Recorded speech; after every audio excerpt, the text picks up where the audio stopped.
Hello everybody, it's TannerFishies here, back again with a new Ninjago video here on the channel. In today's video, we are going to be discussing the possibility of Nia returning in the Ninjago series, whether it be next season or sometime after that. And we're going to be discussing a very big piece of evidence actually coming from the TV series itself. Those, of course, being the reflections from Season 5, otherwise known as Possession. Now, before we jump into this huge debacle, I need to give a very quick disclaimer. Obviously, I'm going to be debunking and kind of dismissing the idea of the reflections even suggesting anything anymore. I feel like for the most part the reflections are pretty much done in terms of relevancy. I do not feel like what the reflections showed us in Season 5 is even remotely applicable to the modern day, so I figured I would just let that be known. Also, that does not mean that I don't feel like Nia will be returning. She probably will be returning in Ninjago's future. Whether or not the reflections have anything to do with that, though, is completely up in the air. Though I do think it is obvious that Nia will be returning in Ninjago's future at some point in time. So yeah, in terms of the reflections, what exactly do we have going on here? Well, if you guys remember, back in Season 5, otherwise known as Possession, the ninja ventured deep within the first Spinjitzu Master's tomb in order to locate the Realm Crystal. On the way, however, they actually discovered a magical ice wall of sorts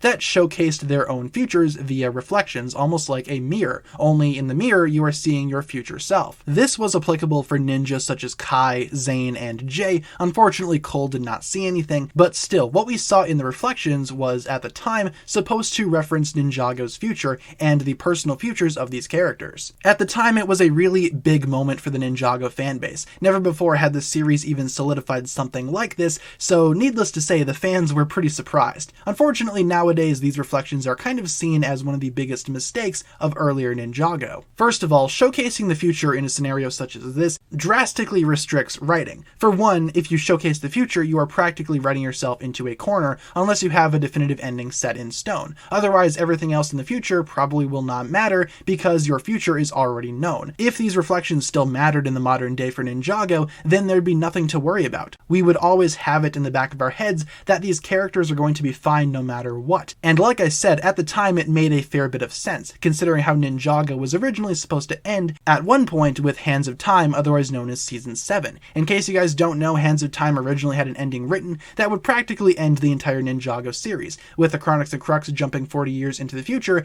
and meeting our future versions of the ninja that we saw during the reflections scene in Season 5. And at the time that Possession came out, Season 7 most likely would have been far into production, so this does make a fair bit of sense. And I'm okay with stuff like that. As long as you have a definitive ending set in stone, I think it's okay to reveal snippets of the future. However, with Ninjago in the modern day, like I said, those reflections hardly matter anymore because a lot has changed. For instance, the ninja completely had changed designs. Those future reflections from Season 5 do not at all accurately represent how the ninja look in the modern day. And several ninja have indeed changed form, especially in the case of Nia herself. So what exactly is the deal with these reflections? Can we even rely on these anymore? In my opinion, no, we cannot. In my opinion, these reflections hardly matter anymore in the modern day, and I would go as far as to say that they have not mattered ever since Sons of Garmadon came out. As soon as that original Hands of Time ending for Ninjago was cut off, I feel as though these reflections did not matter. Obviously, Ninjago continued with Sons of Garmadon, therefore erasing this Season 5 scene from even mattering, at least according to my own opinion. And as such, I don't feel as though we can actually use the reflections to accurately predict Ninjago's future. Therefore, Nia being human in the reflections has nothing to do with what the future of Ninjago will hold, at least once again according to my own opinion. I've seen a lot of people suggest that the reflections can be used as evidence to actually predict that Nia will indeed return. Not only that, but she will be human again, and I personally just do not see that actually happening. Once again, these reflections hardly matter anymore to me, and I feel as though we cannot use them as proper evidence. But let's just say for a second that we can use them. Let's go with that option for a minute. Let's just say that these reflections do indeed matter. Well, then that would mean that Nia would be returning. Not only that, she will be returning as a pure human, because in the reflections we can see that she is a human, at least on the surface level. Now, in a way, this does kind of make sense. Obviously, like I said, Nia is most likely going to be returning at some point, whether that be in physical human form or her NRG form that we saw at the end of Ninjago Seabound. If she's going to be returning as a human, I've suggested suggested before that Nia could be showcased with a new transformation ability, having her switch from human to water form, if you will, similar to how Zane could switch back and forth from titanium to human, starting with Sons of Garmadon, of course using that new cloaking technology. With Nia, however, it would be a little bit more elementally mystical and practical, dare I say. Maybe Nia appears in the future, but as a human by default, but whenever she activates her elemental powers, she could switch to her NRG form, or her pure water elemental form, whatever you want to call her new form that we saw at the ending of Ninjago Seabound. The only reason I say this is because I feel as though her sacrifice will be completely downplayed if Nia completely reverts back to being a human. This is a point that I've touched on in several videos before. We need that sacrifice to matter, and as such, having that curse remain active,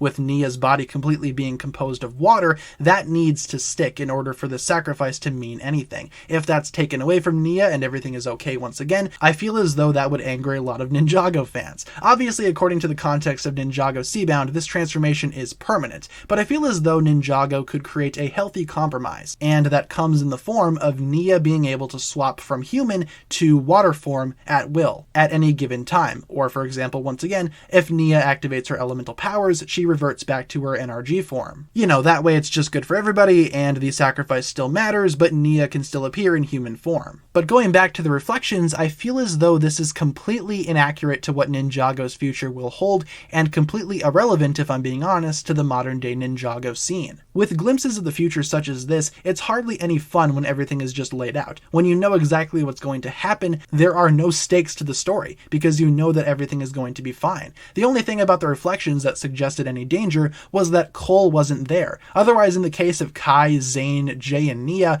we know that everything is going to be fine if we base our predictions for the future purely off of these reflections. But with Nia's transformation towards the end of Ninjago Seabound, again, these reflections just do not matter to me. I still stand by my answer that the reflections were a cool idea at the time, but nowadays I really don't feel like these reflections matter, and I feel like we as Ninjago fans rely on them way too much. In my humble opinion, the reflections are not proof of anything, and we should probably stick with that notion, that the reflections were applicable to Ninjago at the time, but following Season 7 and the continuation of Ninjago into Seasons 8, 9, and 10 and beyond, I feel like these reflections do not matter anymore. But like I said, that's just my opinion. If you wanted to go ahead and use these reflections as evidence for Nia's return, that's totally fine, because like I said, it's just my opinion that they don't matter. I could be totally wrong here. And in a way, I hope I am, because the reflection scene was one of the best parts of Season 5 for me, and I hate that these reflections probably do not matter in the modern day. But let me know down below in the comments what you think about this. Do you feel as though Nia will return in the next season for Ninjago, or at least in Ninjago's near future?